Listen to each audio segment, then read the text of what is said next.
Hello, सलाम अलैकुम students. आज हम क्लास 12th के एक्सरसाइज 10.3 का क्वेश्चन नंबर 8वां पहले देखेंगे।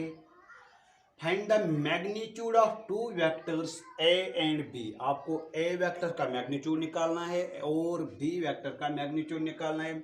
हैविंग द सेम मैग्नीट्यूड, मगर उनका मैग्नीट्यूड क्या है? Same. Magnitude of A equal magnitude of B, वो आपको निकालना है। पहले मैं यहाँ लिख रहा हूँ, हमें क्या निकालना है?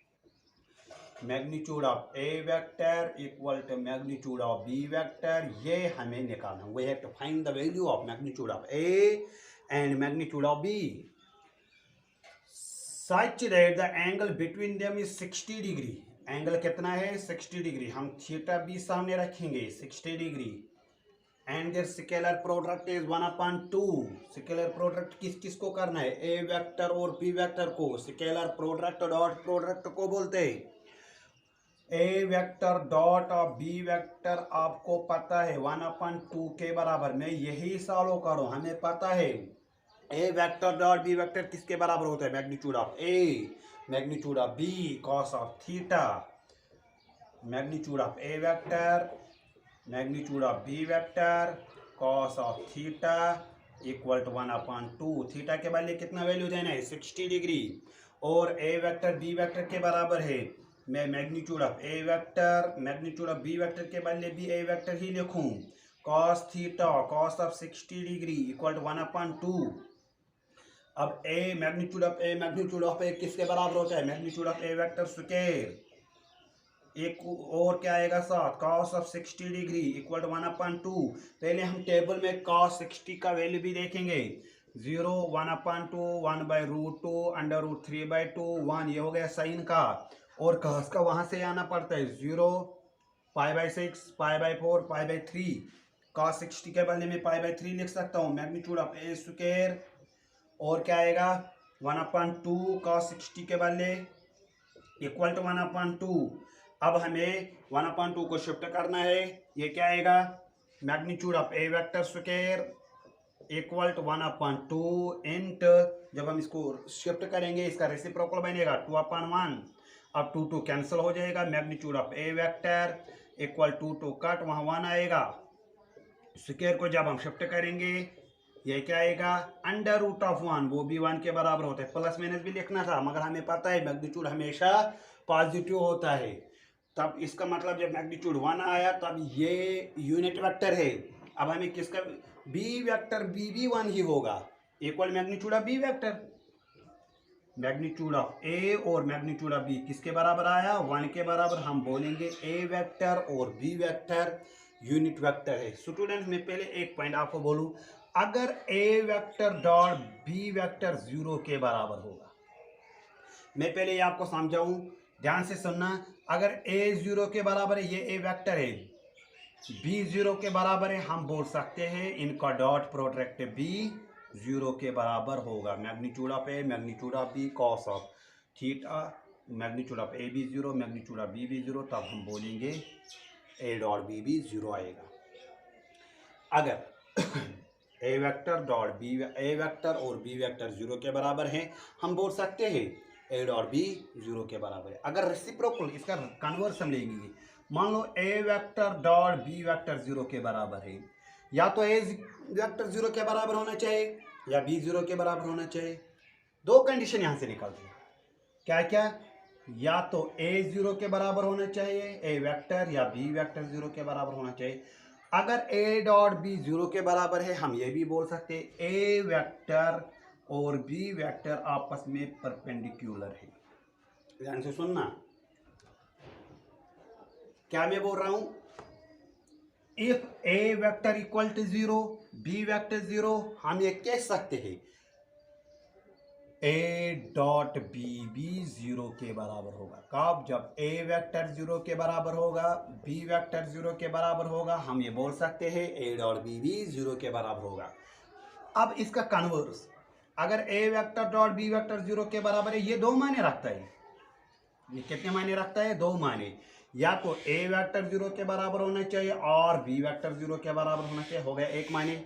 या ये कह सकता है ए वेक्टर और बी वेक्टर आपस में परपेंडिकुलर हो सकता है। ये याद रखना स्टूडेंट्स। हम आगे जाएंगे।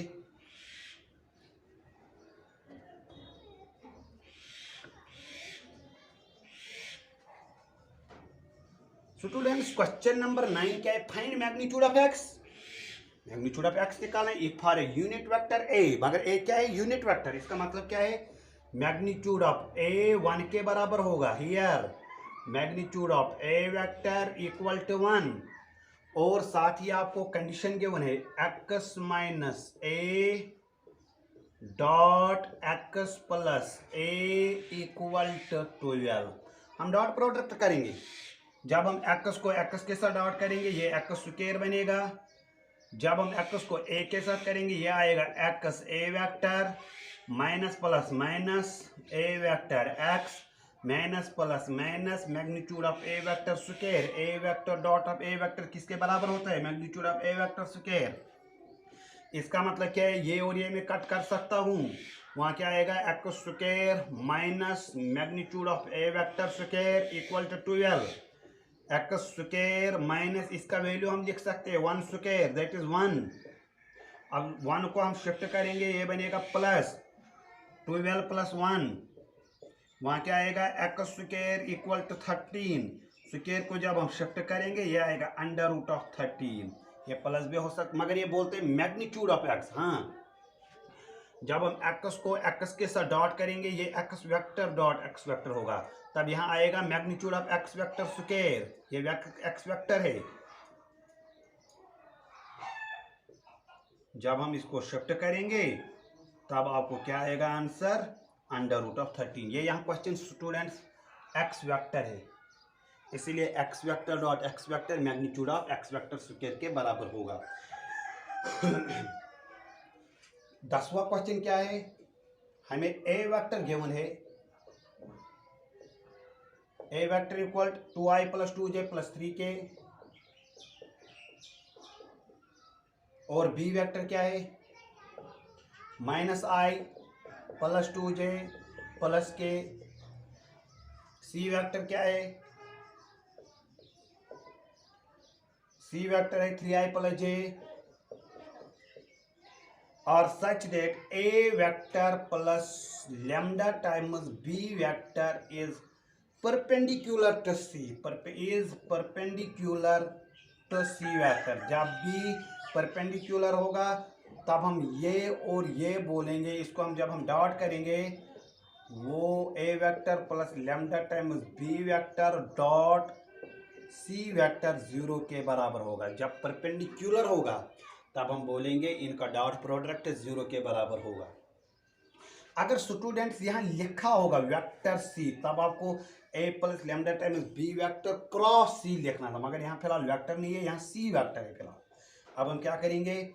ए को बी लैम्डा टाइम्स बी लेना है, जमा करना है, तब क्या आएगा? 2 माइनस 1, वहाँ आएगा 1 2। मैं पहले 2 ए को वैल्यू देता हूँ 2i plus 2j plus 3k plus lambda times B को मैं वैल्यू दे रहा हूँ minus i plus 2j plus k। इसके बाद मैं डॉट कर रहा हूँ सी के साथ 3i plus j plus 0k equal to 0। पहले मैं यहाँ क्या करूँ? यहाँ आएगा ये लैम्डा अंदर जब हम देंगे plus minus minus lambda i plus 2 lambda j plus lambda k, फिर क्या आएंगे? 2 minus lambda i plus 2 plus 2 lambda j plus 3 plus lambda k, फिर क्या आएगा? Dot 3i plus j plus 0k equal to 0। और स्टूडेंट्स हमें dot product करना आता है, हम यहाँ से डॉट प्रोडक्ट करेंगे। डॉट प्रोडक्ट क्या आएगा? 2 माइनस 2i को 3 के साथ मल्टीप्लाई करना है, 2 minus lambda into 3, i dot i 1 होता है।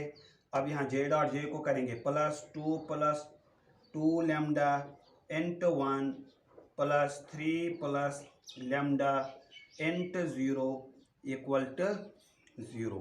अब यहाँ क्या आएगा, 2 3 6 माइनस 3 लैम्डा, फिर क्या आएगा 2 + 2 लैम्डा, यहाँ तो 0 आएगा, इक्वल टू 0। अब लैम्डा वाले देखते हैं, ये लैम्डा है, इसके साथ भी लैम्डा है, माइनस लैम्डा आएगा क्योंकि ये माइनस है ये प्लस है, 6 और 2 हो गया 8 इक्वल टू 0। लैम्डा को मैं शिफ्ट कर रहा हूँ, ये बनेगा plus lambda equal to 8। Lambda का वैल्यू कितना आया स्टूडेंट्स, 8 आंसर आया। अब हम क्वेश्चन नंबर 11 देखते हैं स्टूडेंट्स। क्वेश्चन नंबर 11 है, show that magnitude of A vector B vector plus magnitude of B vector A vector is perpendicular to, जब भी परपेंडिकुलर है हमें लिखूं is perpendicular to A vector B vector minus magnitude of B vector A vector. यह आपको show करना है, इनका डॉट प्रोडक्ट 0 के बराबर होगा। ये याद रखना स्टूडेंट, जब भी परपेंडिकुलर आएगा हमें शो करना है इनका डॉट प्रोडक्ट 0 के बराबर होगा या नहीं होगा। मैं डॉट प्रोडक्ट कर रहा हूँ A vector magnitude of A vector B plus magnitude of B vector A vector dot magnitude of A vector B vector minus magnitude of B vector A vector. हमें डॉट प्रोडक्ट करना है, यह हमें show करना है is perpendicular. तब इनका answer क्या आना चाहिए, 0 आना चाहिए। मैं A vector magnitude of A vector into magnitude of A vector magnitude of A vector square B vector dot B vector magnitude of B vector square plus इसको हम इसके साथ करेंगे magnitude of B A vector B vector dot B बीच में रख सकते हैं। अब ये वाला आएगा प्लस, यहाँ आएगा plus minus minus plus magnitude of B vector square A vector dot A vector magnitude of A vector square, फिर क्या आएगा plus minus minus magnitude of B into B magnitude of B vector square. Sorry students, फिर से करते हैं,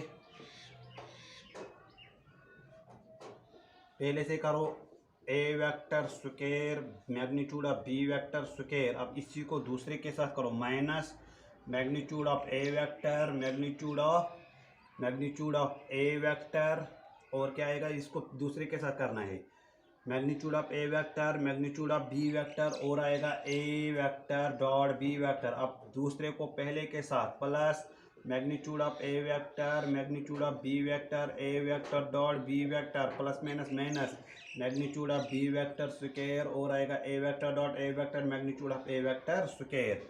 अब student second और third same है, magnitude of A vector magnitude of B vector A dot B plus magnitude of A vector magnitude of B vector A dot B, ये हम cancel कर सकते हैं। अब यहाँ क्या बचा, magnitude of A vector square magnitude of B vector square minus magnitude of B vector square magnitude of A vector square. ये भी सेम है, ये और ये कट होगा, वहाँ क्या आएगा 0। इसका मतलब क्या है, implies A vector magnitude of A vector B plus magnitude of B vector A is perpendicular to magnitude of A vector B minus magnitude of B vector A vector. जब भी इनका डॉट प्रोडक्ट 0 के बराबर आएगा हम बोल सकते हैं ये आपस में म्यूचुअली परपेंडिकुलर है। अब स्टूडेंट्स लास्ट क्वेश्चन है,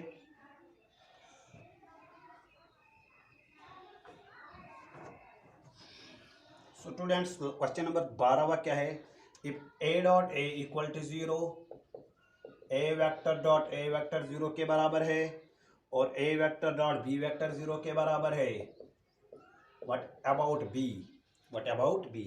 हम यहाँ पहले ये डिफाइन करेंगे, अगर ए वेक्टर डॉट ए वेक्टर 0 के बराबर है इसका मतलब है ए वेक्टर 0 के बराबर होगा। जब ए वेक्टर 0 के बराबर होगा इनका डॉट प्रोडक्ट 0 आएगा। अगर यहाँ बी होता ए डॉट बी तब हम बोल सकते ए और बी आपस में परपेंडिकुलर है।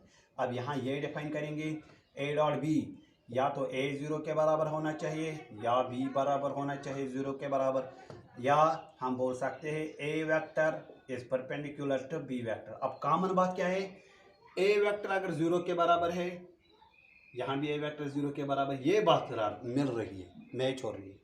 What about b? b कुछ भी हो सकता है, b 0 भी हो सकता है या b नॉन 0 भी हो सकता है। b is any vector, b is any vector, either 0 और नॉन 0। ये बात कॉमन नहीं हो रही।